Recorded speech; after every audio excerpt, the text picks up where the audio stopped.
Menyambung pertanyaan saya kemarin tentang tahlilan. Pertanyaan yang mana ini? Yang tentang tahlil. Jadi kesimpulan dalam tahlilan tersebut, bid'ah atau sunnah? Jangan ke sana kalau kita mau ngomong. Bid'ah atau sunnah, seolah-olah cuma pilihan itu dua. Kalau nggak sunnah, bid'ah. Nggak sunnah, bid'ah. Nah, hukum itu ada berapa? Hukum ada berapa, saya tanya? Sunnah itu apa? Sunnah itu ma'udhifa ilan nabi, sesuatu yang disandarkan kepada nabi. Ya. Perkataan, perbuatan nabi. Jadi jangan selama-lamanya kalau memang itu sunnah, kapan nabi bikin? Tapi kita sudah sepakat dalil kita ini satu Quran, yang kedua hadis. Hadis itu apa? Ya sunnah. Apa itu? Ma'udhifa ilan nabi, sesuatu yang disandarkan kepada rasul. Ada perkataan nabi, ada perbuatan nabi. Nabi nggak bikin, tapi nabi katakan, yaitu disebut sunnah. Nah, sekarang saya tanya, nabi sholat wajib nggak? Sholat 5 waktu nggak? Sholat. Sunnah nggak? Hukumnya Pak? Wajib. Wajib. Nabi sholat tahajud nggak? Sholat. Sunnah nggak? Sunnah. Hukumnya Pak? Sunnah. Nabi makan minum nggak? Makan minum. Nah, sunnah nggak itu? Sunnah. Hukumnya apa? Sunnah. Mubah. Mubah. Nah, Nabi istrinya berapa? Kata Allah berapa bolehnya? 4. Nabi istrinya berapa? 4. Ini nanya yang nggak jelas. Nabi istrinya berapa? Lebih nggak dari 4? Lebih. Nah, sunnah nggak? Sunnah. Hukumnya kalau kita macam mana? Maka ditanya itu hukumnya. Hukumnya bagaimana? Kita udah bagi kemarin antara kenduri, sudah kita bahas, dengan apa namanya, berdoa membaca Quran. Hukumnya itu apa? Allah menyuruh membaca Quran, umum kalimatnya. Yasin Quran nggak? Quran. Ketika Allah menyuruh kita membaca Quran, berarti kan tadi disuruh kita baca Quran. Waktunya ada nggak dari Allah dan tempatnya? Udah kita bahas itu. Jadi jangan berulang-ulang. Hukumnya, nah, Allah udah suruh kita baca Quran. Nah, di dalam tahlil itu kan baca Yasin. Quran nggak Yasin itu? Quran. Oke. Kemudian ada nggak waktu dari Allah untuk membacanya? Tidak. Berarti kan kita yang memanagenya, waktunya. Nah, udah, terus kita baca, udah kita bahas dalam beberapa acara kita, udah kita bahas. Nah, jangan itu pertanyaan diulang-ulang lagi, udah jelas itu. Nah, kembalikan kepada hukumnya. Wajib nggak tahlil? Kalau wajib berarti yang nggak tahlil dosa. Haram nggak tahlil? Kalau haram berarti yang tahlil dosa. Kan Allah udah bilang dalam surah An-Nahl ayat 116, jangan kau katakan sesuka lidahmu secara dusta. Ini boleh, ini tidak, haza halal wa haza haram. Saya mengatakan boleh dengan alasan yang sudah saya sepakat, yang sudah saya sebutkan. Ada orang bertanya, kenapa Ustaz sebutkan dalil-dalil aja pakai pemikiran sendiri? Kenapa enggak pakai ulama? Kalau kita udah cerita pakai ulama, udah clearnya kita. Ini begitu sebutkan ulama, dalilnya mana? Makanya saya nggak mau bicara kaul-kaul ulama lagi. Saya bahas dalil. Makanya didengarkan, disimak baik-baik itu.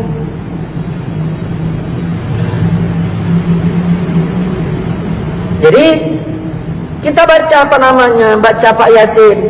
Yang nyuruh baca Yasin siapa? Yang nyuruh baca Al-Quran. Yang nyuruh baca Quran itu ya adalah Allah. Nabi juga nyuruh kita baca. Begitu disebut kalau misalnya Nabi nyuruh baca, kalau Allah nyuruh baca, berarti ya bebas kita bacanya. Diperkirakanlah itu tempat baik untuk dibaca atau tidak. Jadi hukum itu dikemanakan? Ada 5, wajib, sunat, mubah, makruh, haram. Kalau tidak wajib, apakah berarti udah haram? Jangan dulu haram yang kemari. Wajib dulu, baru sunat, baru mubah, baru makruh, baru haram. Nah, tahlil itu kita tanya mau kemana, kita bawa hukumnya kemana. Jangan tanya sunnah atau bid'ah. Berarti kalau nggak sunnah berarti bid'ah. Tidak begitu. Allah pun bilang, "Wa man lam yahkum bima anzalallah." Siapa yang tidak menghukumkan seperti hukum Allah, berarti hukum. Karena kalau ditanya sunnah itu ada takluk beberapa hukum. Banyak yang sunnah ini hukumnya nggak jatuh wajib semua. Begitu. Ketika Allah menyuruh, tidaklah langsung jadi wajib. Ada kalanya Allah menyuruh itu langsung kepada sunat. Seperti wa minal laili, di sebagian malam, fatahajjat, hendaklah kalian tahajud. Tahajud, perintah itu kan? Perintah, hukumnya apa? Apa wajib? Begitu. Saya maaf ya, bahasa kasarnya nih. Jangan bikin pertanyaan tolol kayak gitu.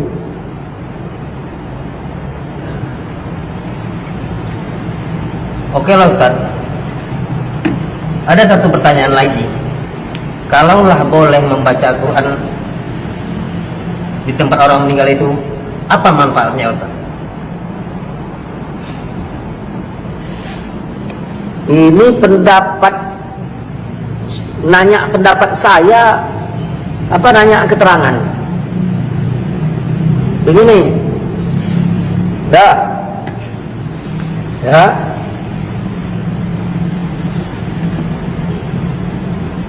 Namamu siapa? Adi. Adi. Dah, orang tua Adi meninggal. Oke, dah meninggal kan? Ya. Sekarang si Adi yang tinggal di rumah itu sebagai anak almarhum, pikirannya macam mana? Kacau apa tidak? Kacau. Kecuali anak durhaka, baru senang. Oke, begitu kacau, kira-kira iman Adi naik apa turun? Turun.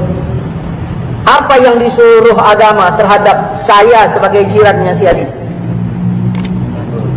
Doakan. Menghiburnya, menghibur si Adi. Tujuannya untuk apa? Tujuan hibur itu? Ya, tujuannya hibur-hibur gitu aja, pakai keyboard gitu. Iman tadi naik apa turun? Turun. Tujuannya itu dihibur untuk apa? Naik.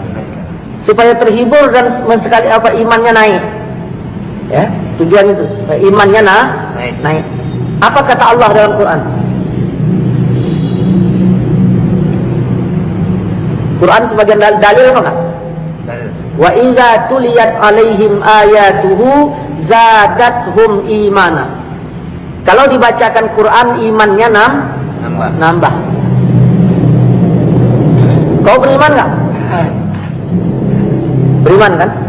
Begitu dibacakan Quran imanmu Nambah. Kalau nggak nambah berarti nggak beriman kok. Dah. Itu manfaat untuk keluarga yang ditinggalkan. Nah, timbul pertanyaan, boleh nggak baca Quran di tempat orang meninggal? Itu pertanyaannya. Itu pertanyaan. Nah, jangan kau katakan sesuka lidahmu secara dusta, ini boleh, ini enggak. Ada orang bilang nggak boleh, ya tanyalah alasannya apa. Saya bilang boleh, alasan saya apa? Kan Nabi udah bilang, iza hadartum, kalau kamu hadir ke tempat orang sakit atau mayit, ke tempat orang meninggal, ucapkan perkataan yang baik. Siapa yang bilang tuh? Hadirlah saya ke tempat si Adi, orang tua Adi meninggal. Rasul nyuruh apa? Ucapkan perkataan yang baik. Datanglah saya, assalamualaikum di, waalaikumsalam. Kenapa ya orang tua kita ini meninggal segala macam, baik nggak? Ngomong saya itu baik nggak? Kata Nabi, sebaik-baik perkataan adalah Quran. Berarti membaca Quran macam mana? Lebih baik. Jelas kan? Berarti membaca Quran lebih baik. Ya udah. Tapi ini nggak lakukan. Sekarang menyelisih apa enggak? Kalau saya baca Quran di situ, yang saya selisihi ayatkah mana ayatnya? Nabi kah mana hadis yang saya selisihi? Baru dikatakan berselisih apabila ada nabi bilang jangan, lalu saya baca, di situ berselisih namanya. Tapi bacanya rame-rame. Apa? Berarti babnya bab rame-rame bacanya, baca berjamaah. Masalahnya nanti kita bahas tentang masalah baca berame-rame. Jangan diaduk-aduk masalahnya. Berarti katakanlah Ustaz, saya setuju tahlilan, tapi yang penting bacanya satu orang. Kan enak. Ini enggak, memang tahlilan bid'ah, pernah dibikin siapa? Ini. Datanglah saya tadi. Saya bacalah Al-Quran. Kenapa? Karena sebaik-baik perkataan adalah Al-Quran. Saya baca di situ. 2. Yang ketiga, kalaulah saya ngomong-ngomong yang baik bersama si Adi, tadi tak masalah kan? Ya. Tiba-tiba ada orang lain datang, Ustaz kirim salam sama si Adi. Lalu saya bilang, Assalamualaikum nih, Waalaikumsalam. Pak Tanjung kirim salam sama kau. Ya udah, tanyanya macam mana kabarmu? Kata-kata macam mana kabarmu itu bahasa saya apa bahasa Pak Tanjung? Bahasa Pak Tanjung, karena dia suruh nanya. Boleh nggak saya bawa bahasa Pak Tanjung ke rumahmu? Boleh. Kalau bahasa Pak Tanjung boleh saya bawa, kenapa bahasa Allah kau larang?